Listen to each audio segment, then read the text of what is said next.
Magandang araw kaibigan! Tuloy po kayo sa Felicidad's Channel. Sa mga kwento ng buhay at pag-ibig na hinalukay sa natatagong baul ni Felicidad.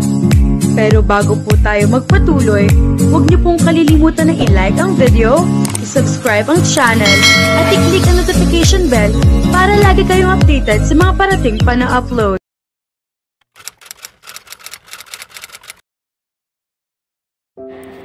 At ngayon nga ay ang araw ng usapan nila na matandang lalaki.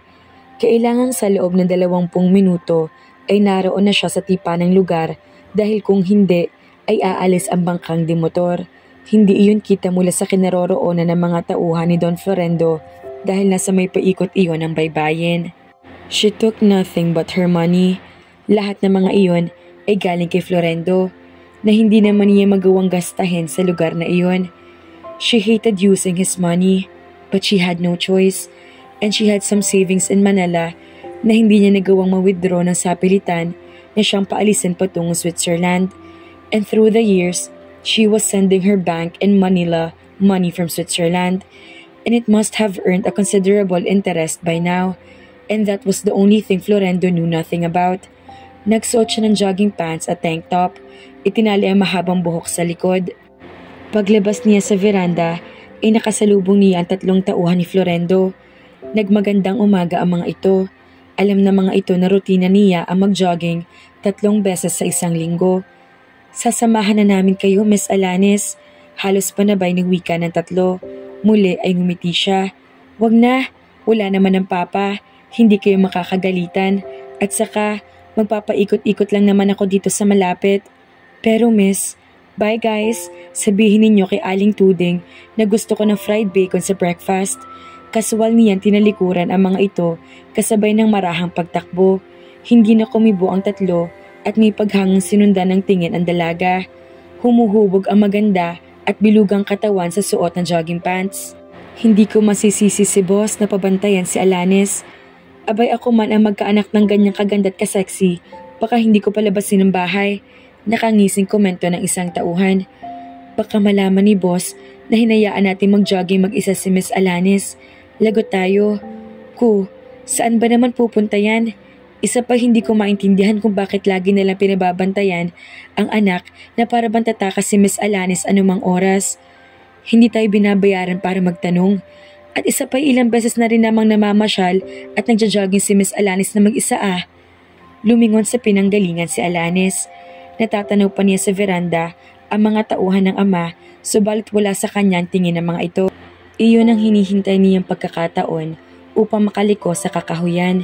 Binilisan ng takbo. Mayroon lamang siyang 10 minuto. Kahit tamaan ang mukha niya ng mga sanga ng kahoy ay hindi siya nagbagal sa pagtakbo. Tatang! Humihingal niyang tawag nang makita ang matandang lalaki nakatayo sa tabi ng puno. Aligaga at nasa muka ang takot at pag-aalala.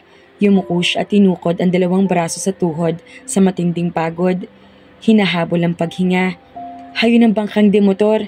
Itinuro nito ang isang bangka sa pagitan ng 2 puno. Dalian mo ining. Buhay ko nakataya rito. Babayaran mo siya pagkababa niya sa iyo sa kung saang bayan mo gusto. Huwag kayong mag-alala. Tumaas bumaba ang dibdib niya sa paghingal. Wala siyang panahong magpahinga. Inilabas niya ang nakalaang kabayaran sa matandang lalaki. Narito ang pera ninyo. Umalis na kayo kaagad at huwag na uling tutuntong sa bahaging ito ng lupain ni Don Florendo. Salamat ining. Mag-iingat ka rin ha. Habilin na matanda at inihatid siya sa bangkang demotor. Ang naroon ay isang binatilyo. Malayo pa sila'y pinaandar na nito ang motor ng bangka. Ilang sandali pa'y sakay na si Alanis ng bangka at palayo sa baybayin. Magkasamang pagod at takot ang dahilan ng paghingal niya. Nilingon niya ang baybayin. Wala na roon ang matanda. Bagaman nakakahinga na siya ng maluwag, ay hindi pa rin maalis sa dibdib niya ang takot. Hindi niya alam kung anong parusa ang gagawin Florendo sa mga tauhan nito. Hindi niya gugustuhin iyon, but life was survival of the fittest. Ang tanging niyang panalangin ay sana'y hindi malaman ni Florendo ang tungkol sa matandang lalaki. Sana'y maging matalino ang matanda sa paggamit ng salapi upang hindi pa simula ng usap-usapan at magkahinala ang ama. Anong pinakamalayong bayan ang mapagdadalhan mo sa akin? Tanong niya sa binatilyo. Dipolog po, ma'am. Kanina pa siya nakaupo sa malaking batong iyon sa may baybayin. Pinagmamasdan ang paghampas ng mga alon sa batuhan. Lumalakas ng hangin at malapit na lumubog ang araw. Subalit ang magandang sunset na inaasahan niya sa tuwin ay wala. May namumuong maitim na ulap sa dako paroon ng kalangitan. Babagsak ang ulan unamang oras. Ang ilang mga taong nasa dagat kanina'y unting-unting nawawala. Nagsiuwi na marahil at nag-iisa na lamang siya roon. Subalit hindi pa rin gustong umalis ni Alanis mula sa kinauupuan. Pinaglalaro ang mga paa sa mga alon na nagsisimula na ring tumalamsik sa katawan at mukha niya dahil unti-unting lumalaki ang mga ito. Muli niyang tinanaw ang karagatan. Nasa dibdib ang panghihinayang. Gusto niya ang lugar na iyon. Tahimik. Hindi kamahalan ng cottage na nakuha niya at hindi dayuhin ng maraming tao ang naiyon. At kahapon ay nakausap niya may-ari ng beach at cottage at tinanong niya kung anong trabaho ang maari niya ma-applyan sa beach resort. Matagal siyang tinitigan nito. Iniisip kung bakit ang isang tulad niya ay naghahanap ng trabaho sa lugar na iyon. She looked rich and classy, maputit maganda, gayon may sinamantala ng may-ari ang katangian niya. Tinanggap siya bilang kahera sa restaurant ng resort. Magsisimula ang trabaho niya dapat bukas, unang araw ng buwan. Subalit aakalain ba niyang kahit sa isang tagong beach sa Batangas ay matuntun siya na humahanap sa kanya? Kaninang umaga patungo siya sa bayan ay hindi sinasadyang minamataan siyang dalawang lalaki na nagpapakita ng larawan sa mga naroong tricycle drivers. Hindi niya kailangang hulaan kung kaninong muka ang nasa larawang iyon. Mabilis niya pinabalik sa beach ang tricycle na sinasakyan sa pagtataka ng driver. 2 weeks ago, nasa Cebu siya. Isang araw lang siyang nagtagal sa Dipolog at agad na sumakay ng eroplano patungong Cebu. Subalit natuntun din siya. Ang advantage niya, kilala niyang lahat ang mga tauhan ni Florendo. Nakita niya ang mga ito sa mismong reception ng mumurahing hotel na tinutuluyan niya. At inisip man din niyang hindi nila iisipin na sa isang mumurahing hotel siya tutuloy. Tama naman siya, dahil kaya naroon ang mga ito'y upang doon mag-check-in habang naghahanap sa kanya. Again, maybe her lady luck hadn't deserted her. She made her escape bago pa siya makita ng mga ito. Pinuno niya ng hanging dagat ang dibdib. Tahimik din naman sa pribadong beach ni Florendo sa Ipil-Ipil. Subalit kahit kailan ay hindi niya iyon nadama. Parati na'y tila may panganib na nakaamba. How she wished she could stay in this place forever. Inililipad ng hangin ang buhok niya at ang maalat na hanging dagat sa balat niya nagdudulot na kaginhawaan para sa kanya. Ng kalayaan, but not anymore. Dapat ay alam niyang hindi siya malaya. Kahit kailan ay hindi siya magiging malaya. Hindi titigil si Florendo hanggat hindi siya nakukuhang muli. At natitiyak niyang hindi lang ang mga tauhan nito ang pinakikilos. Maraming kilalang underground people sa Maynila si Florendo. Dati itong senador, bago nito nakilala ang kanyang mama who had been a widow for 3 years. Now it was time to leave again. Wala na ba siyang gagawin kundi ang tumakas? Napapagod na siya. Subalit mangyari na ang mangyari, hindi siya papayag na bumalik sa stepfather niya. Dahan-dahan siyang tumayo mula sa kinauupuang bato. Lumalaki na ang alon at natatabunan ng tubig ang batong iyon sa paglaki ng dagat. Humakbang siya patungo sa buhanginan, bit-bit ang sneakers. Nakakailang hakbang na siya nang makita niya ang lalaking iyon. Nakatanaw sa nag-aalimpuyong mga alon. Mapaparaan siya sa tabi nito kung magpapatuloy siya sa paglakad. Kung liliko naman siya, iikot pa siya sa maraming niyugan bago makabalik sa cottage niya. Nag-aalangan siya. She slowed down. Tila siya nagbibilang ng mga hakbang sa paglakad. Maari siyang lumiko at umiba ng daan. But there was something in him that made her want to study him. Tahimik ang mukha nito habang nakatingin sa laot.